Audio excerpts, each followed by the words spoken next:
بسم اللہ الرحمن الرحیم۔ السلام علیکم۔ ابن سبات بغداد کا نامی گرامی چور تھا۔ کوئی شریف آدمی اس کا نام سن کر انتہائی نفرت کا اظہار کیے بنا نہیں رہتا تھا۔ وہ اپنے پیشے میں ایسا ماہر تھا کہ بیسیوں چوریاں کرنے کے باوجود قانون کی گرفت میں نہیں آتا تھا، لیکن آخر ایک دن حکام نے اسے گرفتار کر ہی لیا۔ قانون وقت کے مطابق اس کا ایک ہاتھ کاٹ دیا گیا اور پھر اس کو ناقابل اصلاح مجرم قرار دے کر مدت العمر کے لیے جیل بھیج دیا گیا۔ اہل بغداد اب اس کا ذکر ہتھ کٹے شیطان کے نام سے کرتے تھے۔ 10 برس کی قید کاٹنے کے بعد ایک دن ابن سبات کسی طرح جیل سے بھاگ نکلا اور قید خانے سے باہر آتے ہی اپنے قدیم پیشے کو از سر نو شروع کرنے کا ارادہ کر لیا۔ ایک ہاتھ کے نقصان اور قید و بند کی طویل پرصعوبت زندگی نے اس کے کردار اور مزاج پر ذرا برابر اثر نہیں ڈالا تھا۔ آزادی کی فضاؤں میں آتے ہی اس کی چوری کرنے کی خواہش نے سر اٹھانا شروع کر دیا اور رات کا اندھیرا پھیلتے ہی وہ اپنی مہم پر نکل گیا۔ ادھر ادھر پھرتے پھراتے اسے ایک وسیع حویلی نظر آئی جس کے چاروں طرف دور دور تک سناٹا تھا۔ ابن سبات اس کے پھاٹک کے پاس رک گیا اور سوچنے لگا کہ اندر جانے کی کیا تدبیر اختیار کی جائے کہ اس کا ہاتھ حویلی کے دروازے پر پڑا اور یہ دیکھ کر وہ خوش ہو گیا کہ اس کا دروازہ کھلا ہوا تھا۔ وہ آہستگی سے حویلی میں داخل ہو گیا۔ اندر ایک وسیع احاطہ تھا جس میں چاروں طرف کمرے بنے ہوئے تھے اور ایک بڑا کمرہ وسط میں تھا۔ ابن سبات اسی بڑے کمرے میں داخل ہو گیا۔ اسے یقین تھا کہ یہ کسی بڑے امیر یا سوداگر کا مکان ہے۔ جو ہی اس نے بڑے کمرے کے دروازے کو ہاتھ لگایا تو وہ بھی کھل گیا۔ یہ بڑا خوش ہوا، لیکن اندر جا کر بڑی مایوسی ہوئی کہ اندر کوئی قیمتی ساز و سامان نہ تھا۔ ایک طرف کھجور کے پتوں کی ایک چٹائی بچھی تھی، اس کے قریب چمڑے کا ایک تکیا اور بھیڑ کی کھال کی چند ٹوپیاں پڑی تھی۔ ایک گوشے میں پشمینہ کے موٹے کپڑے کے چند تھان بکھرے پڑے تھے۔ ابن سبات ایسے معمولی سامان کو دیکھ کر جھلا اٹھا اور مکان مالک کو گالیاں دینے لگا کہ اس نے اتنے بڑے مکان میں کیسا بیکار اور گھٹیا سامان رکھا ہوا ہے۔ اگرچہ یہ سامان اس کے مزاج کے خلاف تھا، لیکن اس نے خالی ہاتھ جانے کی بجائے اسی کو چوری کرنے کا فیصلہ کیا۔ اس نے ایک تھانوں کی ایک گٹھڑی بنائی اور اس کو باندھنے کی کوشش کرنے لگا، لیکن ایک ہاتھ نہ ہونے کے باعث اس کو گرہ نہ لگا سکا اور ہانپتا ہوا بیٹھ گیا۔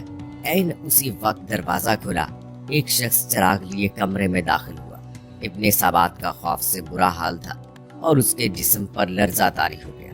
اس نے دیکھا کہ اندر داخل ہونے والا ایک دراز قد، خمیدہ کمر اور انتہائی نحیف آدمی تھا جس کے پر ملگجے رنگ کی قبا تھی اور سر پر بھیڑ کی کھال کی ایک ٹوپی تھی۔ اس شخص کے چہرے پر ایک نور تھا اور آنکھوں میں ایسی چمک تھی کہ کوئی فرد اس کا اثر لیے بغیر نہ رہ سکتا تھا۔ اس نوبارد نے چراغ ایک طرف رکھ دیا اور انتہائی نرمی سے کہا کہ میرے بھائی، خدا تم پر رحمت کرے، یہ کام روشنی اور کسی ساتھی کے بغیر نہیں ہو سکتا۔ دیکھو، یہ چراغ ہے اور تمہاری مدد کے لیے میں حاضر ہوں۔ ہم دونوں یہ کام اطمینان کے ساتھ کر لیں گے۔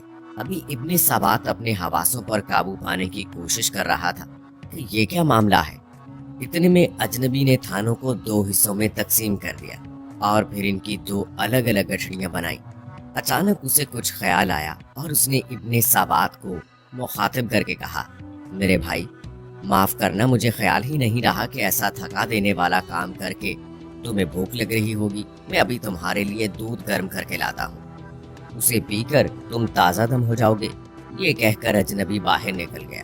ابن سبات چند لمحوں تک تو عالم تحیر میں کھویا رہا اور یکا یک اپنے ماتھے پر ہاتھ مار کر کہا، میں بھی کیسا احمق ہوں، اتنا بھی نہیں سمجھ سکا کہ یہ بھی میرا ہی کوئی ہم پیشہ ہے۔ اتفاق سے آج ہم دونوں اس ایک ہی مکان میں جمع ہو گئے ہیں۔ البتہ یہ کوئی گھر کا بھیدی معلوم ہوتا ہے۔ اسے معلوم تھا کہ آج یہ مکان خالی ہے، اس لیے وہ روشنی کا انتظام کر کے آیا ہے، اور جب اس نے دیکھا کہ میں پہلے سے پہنچا ہوا ہوں تو اس سامان میں سے آدھے کا حقدار بننے کے لیے میرا ساتھ دینے پر آمادہ ہو گیا۔ وہ ابھی یہ سوچ ہی رہا تھا کہ وہ نوبارد دودھ کا پیالہ ہاتھ میں لیے اندر داخل ہوا اور یہ کہہ کر پیالہ ابن سبات کے ہاتھ میں پکڑا دیا کہ اسے پی لو، یہ تمہاری بھوک اور تھکان کو دور کر دے گا۔ ابن سبات کو واقعی بھوک لگ رہی تھی۔ اس نے فوراً دودھ کا پیالہ خالی کر دیا، پھر کڑک کر بولا، دیکھو، میں اس سامان تک تو تم سے پہلے پہنچا ہوں، اس لیے ہمارے پیشے کے اصول کے مطابق اس مال پر تمہارا کوئی حق نہیں ہے۔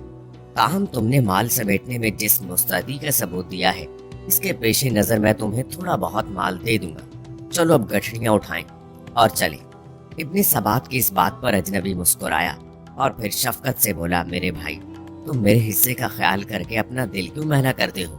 اس میں سے میں تم سے کوئی حصہ نہیں لوں گا۔ تمہارا ایک ہاتھ ہے، تم چھوٹی گٹھڑی اٹھانا، میں بڑی گٹھڑی اٹھا کر چلتا ہوں۔ جہاں تم کہو میں وہاں تک اسے پہنچا دیتا ہوں۔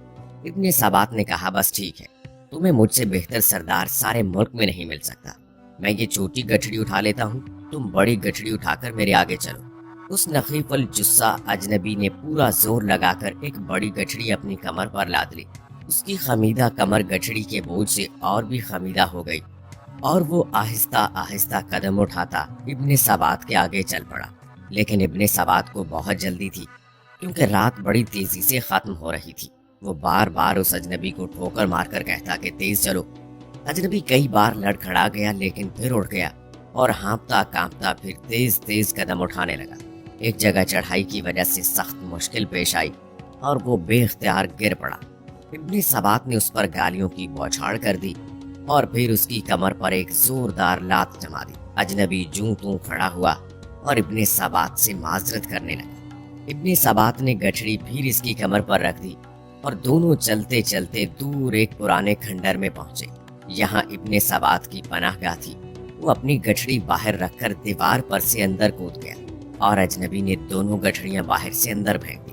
اس وقت ابن سبات نے اطمینان سے اجنبی کے چہرے کا چاند کی چاندنی میں جائزہ لیا تو اس نے محسوس کیا کہ اجنبی کے چہرے سے نور کی شعائیں پھوٹ پھوٹ کر نکل رہی ہیں۔ پھر یکا یک وہ ابن سبات سے مخاطب ہوا، میرے بھائی، یہ سارا مال تمہیں مبارک ہو۔ اس مکان کا مالک میں ہی ہوں اور میں یہ مال اپنی خوشی سے تمہیں بخشتا ہوں۔ افسوس کہ میں تمہاری کوئی خاطر خواہ خدمت نہ کر سکا، بلکہ راستے بھر میں اپنی کمزوری کی وجہ سے تمہارے لیے زحمت کا باعث بنا۔ خدا کے لیے مجھے معاف کر دو۔ اچھا اب میں چلتا ہوں، خدا حافظ۔ اجنبی یہ کہہ کر تیزی سے شہر کی جانب روانہ ہو گیا، لیکن اس کے الفاظ خنجر بن کر ابن سبات کے سینے میں پیوست ہو گئے۔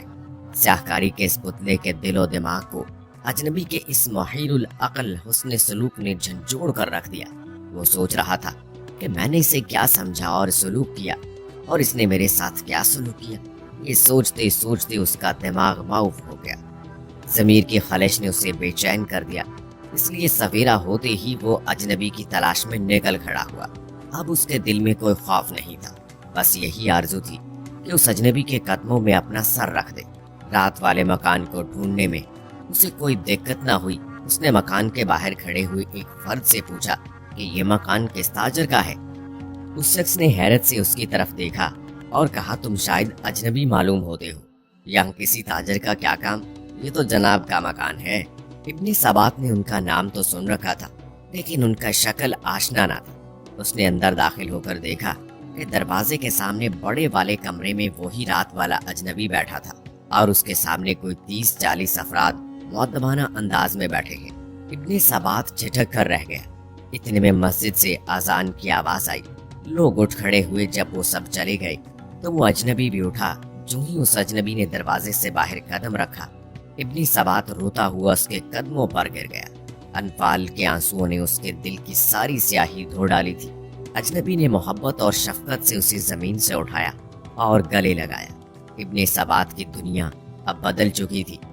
دوسروں نے جو راہ برسوں میں طے نہیں کی تھی، ابن سبات نے چند لمحوں میں طے کر لی۔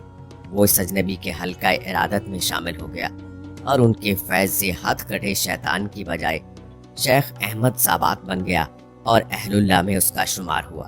جس شخص کو 40 سال تک دنیا کی ہولناک سزائیں نہ بدل سکیں، اس کو ایک مرد خدا کے حسن سلوک نے بدل دیا تھا، اور ان کے حسن سلوک اور قربانی کی چند ساتوں نے اس کو خاصان خدا کی صف میں شامل کر دیا تھا۔ آپ کو پتا ہے وہ کون بزرگ تھے؟ وہ بزرگ حضرت شیخ جنید بغدادی رحمت اللہ علیہ تھے۔ نگاہ کلندر میں وہ تاثیر دیکھی، نگاہ کلندر میں وہ تاثیر دیکھی، بدلتی ہزاروں کی تقدیر۔